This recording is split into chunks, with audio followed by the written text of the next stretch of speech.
Welcome to This Explainer. Let's just jump right in because today we're looking at one of the absolutely most remarkable transformations in nature, the human brain during its very first few years of life. We're going to dive into an incredible neuroimaging study that maps out exactly how a baby's brain physically builds the infrastructure for language and thought. And honestly, this isn't just about anatomy. It's about seeing the exact, precise moments when the physical wiring of a brain perfectly aligns with a child's ability to communicate. It's a crazy mystery, isn't it? Like, if you've ever hung out around a toddler, you know exactly what I mean. Watching a toddler's cognitive abilities explode seemingly overnight is wild. Literally 1 month, they're just babbling, and the next, they're suddenly stringing together sentences, following instructions, and showing off these incredibly complex emotions. So, how does a biological organ keep up with that massive level of rapid data acquisition? Well, today we're going to see how scientists completely unlocks this mystery by looking straight into the living brain, totally bypassing the old methods of postmortem studies and using cutting-edge imaging to watch the magic happen in real time. So the secret sauce to all this rapid learning is this stuff called myelin. Now, you've probably heard of gray matter, right? Well, myelin is the absolute superstar of the brain's white matter. Basically, think of it as a fatty insulation that wraps around nerve fibers. It acts exactly like the protective coating on high-speed internet cables, optimizing incredibly fast neuronal communication. See, when a baby is born, their brain is largely unmyelinated. But as this physical substance grows and coats the neural pathways, brain signals speed up dramatically. This is literally the physical infrastructure being laid down so baby can suddenly just start walking, talking, and thinking. Section 1. Scanning sleeping babies. Okay, but here's the massive hurdle the scientific community faced. How on earth do you actually measure this invisible myelin growth inside a squirming, living toddler without using invasive procedures?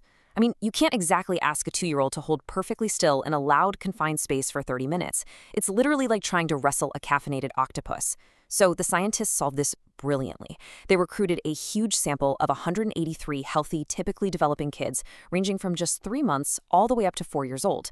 And to get around the whole squirming issue, they scanned these babies during natural, unsedated sleep. But the real game changer here is step 3. They used a cutting-edge MRI technique called MCD spot. Now, I know that sounds like a mouthful, but what it essentially does is isolate the specific magnetic resonance signal of the water trapped inside the myelin sheath. It just cuts straight through all the noise to give us a pure metric called the myelin volume fraction. And this right here perfectly illustrates their starting point. Notice that blue outline? That represents the foundational white matter mask. By perfectly aligning all 183 children's brain scans into a common space, the researchers created this mask to ensure they were only ever looking at the white matter, completely ignoring the gray matter and cerebrospinal fluid. Basically, this blue zone is the canvas from which they extracted all of their developmental data. Moving on to Section 2, Mapping Myelin Growth. Right, so once they had the data perfectly aligned within that mask, the next big step was figuring out how this myelin actually grows and changes over a child's first 4 years. Like, does it all grow at once? Does it grow in patches? To figure that out, instead of just, guessing or using outdated maps based on adult brains, they actually let the data speak for itself. They use this super complex mathematical method called independent component analysis. And what's really fascinating here is how the algorithm automatically and blindly grouped the brain into very specific anatomical parcels. You can see these distinct bilateral structures and midline structures like the corpus callosum broken out into independent growth zones. The algorithm basically said, hey, the myelin in this specific patch over here is growing at the exact same rate as the myelin in that patch over there, so they must be part of the very same developmental network. And when they finally plotted how these different parcels grew, a completely fascinating pattern popped up. The brain literally develops from the inside out. What they found was that the core subcortical white matter, so the deep foundational regions of the brain responsible for basic sensory and motor functions, well, they experience early and intense growth right out of the gate in the first year of life. On the flip side, the frontal regions, the areas we typically associate with higher level thinking and complex behavior, have a bit of a lagged start. They kind of take their time, kicking in a bit later, but showing a much more sustained growth trajectory over the long haul. This becomes incredibly vivid when we actually look at the data. Notice the green triangles, which represent core tracks. They just shoot up super quickly, following this really steep logarithmic curve early on. But then look at the blue diamonds, representing the frontal regions. They start off much slower, kind of just hovering near the bottom for the first 200 days, but then they steadily build momentum over hundreds of days in more of an S-shaped curve. The physical brain is quite literally prioritizing its construction projects based on what the child needs most at that exact stage of life. Which brings us to Section 3, the language connection. Now, here is where this gets truly awe-inspiring, connecting this physical brain growth to actual real-world cognitive milestones. How does all this myelin actually affect what a toddler can do? Well, within a week of their MRI scans, the researchers gave these kids cognitive assessments, testing motor skills, visual reception, and language. And out of all of them, it was language that showed the most profound connection. The specific frontal and temporal lobes, marked here in red and blue, directly mirrored the kids' expanding language skills. The red indicates a significant relationship with receptive language, which is understanding what's being said to them. And the blue indicates expressive language, or their ability to actually speak and communicate. Interestingly enough, fine motor and visual reception skills didn't show this same unique mapping to myelin variants, which really highlights just how specialized this myelin growth is to early language acquisition. But here's the kicker. It wasn't just a static relationship. The crucial takeaway here is what scientists call the age interaction.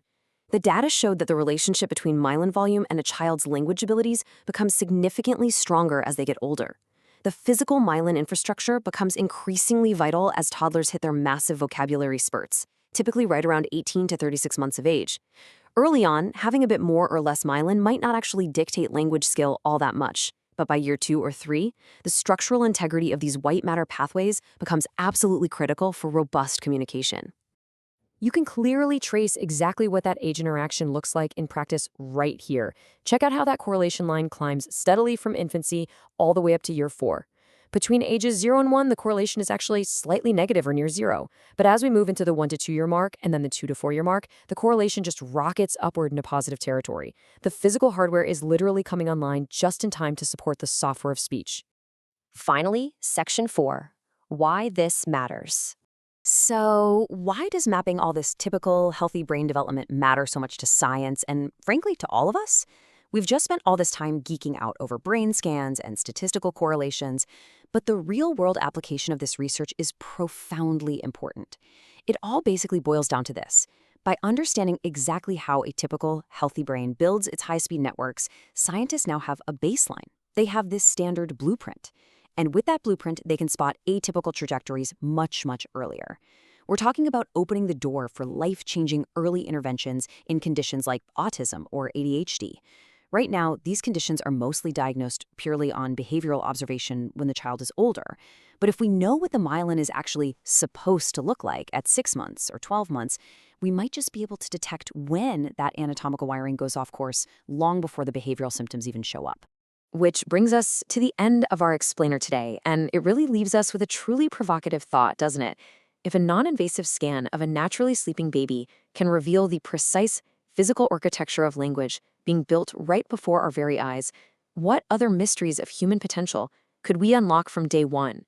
If we continue to map the magnificent developing human mind, we might just uncover the foundational wiring for our emotions, our capacity for complex math, or even our musical abilities. The black box of the baby brain is finally opening up, and the high-speed networks inside are nothing short of a biological marvel. Thank you so much for joining me on this explainer today, and keep exploring.